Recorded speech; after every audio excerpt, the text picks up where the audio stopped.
പണ്ട് ജവഹർലാൽ നെഹ്റു ഇന്ത്യൻ പ്രധാനമന്ത്രിയായിരുന്ന കാലം അദ്ദേഹം ഒരു പട്ടാള ക്യാമ്പ് സന്ദർശിച്ചപ്പോൾ ഉണ്ടായ നിർണായകമായ തീരുമാനവും അതിന് കാരണക്കാരനായ ഒരു മലയാളിയെയും കുറിച്ചാണ് ഇന്ന് പറയുന്നത്.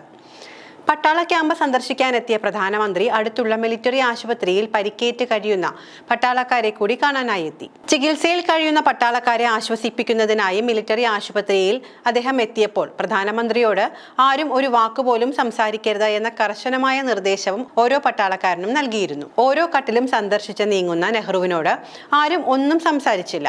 അങ്ങനെ കണ്ടുകണ്ട് ഒരു കട്ടിലിനരികിൽ എത്തിയപ്പോൾ ഒരു പട്ടാളക്കാരൻ ബഹുമാനപൂർവ്വം അദ്ദേഹത്തെ തൊഴുതു. അടുത്ത കട്ടിലേക്ക് പോകുവാൻ ബഹുമാനപ്പെട്ട പ്രധാനമന്ത്രി, എനിക്ക് അങ്ങയോട് ഒരു വാക്ക് സംസാരിക്കണം എന്ന് പറഞ്ഞു. ഇത് കേട്ടപാടെ ഒരുപാട് പുരികങ്ങൾ ചുളിഞ്ഞു. അരുതെന്ന് പറഞ്ഞ മേലുദ്യോഗസ്ഥരുൾപ്പെടെ നിരവധി പേർ അദ്ദേഹത്തെ തടുക്കാൻ ശ്രമിച്ചു. എന്നാൽ അവരോടെല്ലാം മാറി നിൽക്കാനും പട്ടാളക്കാരനോട് തുടരാനും പ്രധാനമന്ത്രി ആവശ്യപ്പെട്ടു. പട്ടാളക്കാരൻ വീണ്ടും തുടർന്നു. ബഹുമാനപ്പെട്ട പ്രധാനമന്ത്രി, ആർമി ജീവിതത്തിനിടയിൽ അതിശൈത്യമോ മറ്റ് രോഗബാധയോ മൂലം എൻ്റെ കാലുകൾക്ക് സാരമായ ക്ഷതം സംഭവിച്ചിട്ടുണ്ട്. എൻ്റെ കാലുകൾ മുറിച്ചു മാറ്റുകയാണ് മാർഗമെന്നാണ് ഇവർ പറയുന്നത്. എന്നോട് അഭിപ്രായമൊന്നും ചോദിച്ചിട്ടില്ല. മുറിച്ചു മാറ്റാൻ ഏകപക്ഷീയമായി തീരുമാനമെടുത്തിരിക്കുകയാണ്. ഒരു പട്ടാളക്കാരൻ്റെയും അവയവങ്ങൾ അയാളുടെയോ അയാളുടെ കുടുംബത്തിൻ്റെയോ അനുവാദമില്ലാതെ മുറിച്ചു മാറ്റുകയോ മറ്റൊന്നും ചെയ്യരുത് എന്ന ഒരു അഭ്യർത്ഥന എനിക്കുണ്ട്. ഇത് അങ്ങ് സ്വീകരിക്കുകയും ഈ ശസ്ത്രക്രിയയിൽ നിന്ന് എന്നെ ഒഴിവാക്കി തരികയും വേണം. അതുമൂലമുണ്ടാകുന്ന ഏത് അപകടത്തിനും ഞാൻ മാത്രമായിരിക്കും ഉത്തരവാദി എന്ന് ഇപ്പോൾ ഏറ്റെടുക്കുകയാണ്. ഒരു നിമിഷം ഈ തൻ്റെടിയായ ചെറുപ്പക്കാരനെ സാഗൂതം നോക്കിക്കൊണ്ട് മറുപടി ഒന്നും പറയാതെ ജവഹർലാൽ നെഹ്റു അങ്ങ് കടന്നുപോയി. അന്ന് തിരിച്ചെത്തിയ ശേഷം അദ്ദേഹം പുറപ്പെടുവിച്ച ഉത്തരവിൽ ഇത്തരത്തിലൊരു തീരുമാനം എടുക്കുന്നതിന് മുൻപ് രോഗിയുടെയോ രോഗിയുടെ ബന്ധുക്കളുടെയോ അഭിപ്രായം ആരാഞ്ഞിരിക്കണം എന്ന് നിർദ്ദേശിച്ചു.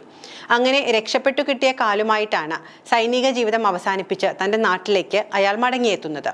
ആ ധീരനായ ചെറുപ്പക്കാരൻ ഒരു മലയാളിയായിരുന്നു. അങ്ങനെ ഒരു മലയാളിയുടെ ധീരതയ്ക്ക് മുന്നിൽ മിലിറ്ററിയിൽ സുപ്രധാനമായ ഒരു തീരുമാനം നടപ്പിലാക്കപ്പെട്ടു. കഥ ഇവിടെയും തീരുന്നില്ല. അങ്ങനെ രക്ഷപ്പെട്ടു കിട്ടിയ കാലുകളുമായി ആ സൈനിക ജീവിതം അവസാനിപ്പിച്ച് നാട്ടിലെത്തിയ പട്ടാളക്കാരൻ നാട്ടിൽ ചികിത്സ തേടി.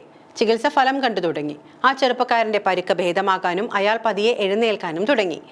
മാസങ്ങളുടെ ചികിത്സാ ഫലമായി അയാൾ നടക്കാനും മെല്ലെ ഓടാനും സാധാരണ ജീവിതത്തിലേക്ക് തിരികെ എത്താനും തുടങ്ങി. പിന്നെ അങ്ങോട്ട് തിരിഞ്ഞു നോക്കാതെ നടന്നു ആ ചെറുപ്പക്കാരൻ. നടന്നു ചെന്നെത്തിയത് സിനിമയെന്ന മഹാലോകത്തിനു മുന്നിലായിരുന്നു. അവിടെ അതിനൊത്ത നടുവിൽ അയാൾ കസേര വലിച്ചിട്ട് നിവർന്നിരുന്നു. അതെ, അയാൾ മറ്റാരുമായിരുന്നില്ല, നമ്മുടെ അഭിനയ ചക്രവർത്തി സുരേന്ദ്രനാഥ തിലകൻ എന്ന സാക്ഷാൽ തിലകൻ തന്നെയായിരുന്നു ആ ധീരനായ ചെറുപ്പക്കാരൻ. പാലപ്പുറത്ത് കേശവന്റെയും ദേവയാനിയുടെയും മകൻ സുരേന്ദ്രനാഥ തിലകൻ പട്ടാളത്തിൽ ചേർന്നത് രാജ്യസ്നേഹത്താൽ ഉത്ബോധിതനായിട്ട് മാത്രമല്ല. മാതാപിതാക്കളെ ആശ്രയിക്കാതെ അവരുടെ അപ്രീതി വേണ്ടുവോളം കൊയ്തെടുത്ത ധിക്കാരിയായ ആ ചെറുപ്പക്കാരൻ സ്വയം പര്യാപ്തത നേടി നടത്തിയ യാത്രയുടെ ചുവടെന്ന നിലയിലാണ് പട്ടാളത്തിൽ എത്തിച്ചേർന്നത്. ആ തൻ്റെ ഇടവും ധിക്കാരവും തന്നെയായിരുന്നു എന്നും തിലകൻ എന്ന മഹാനടൻ. ആർക്കു മുന്നിലും അഭിമാനം പണയം വെക്കാത്ത നട്ടലുള്ള നടൻ.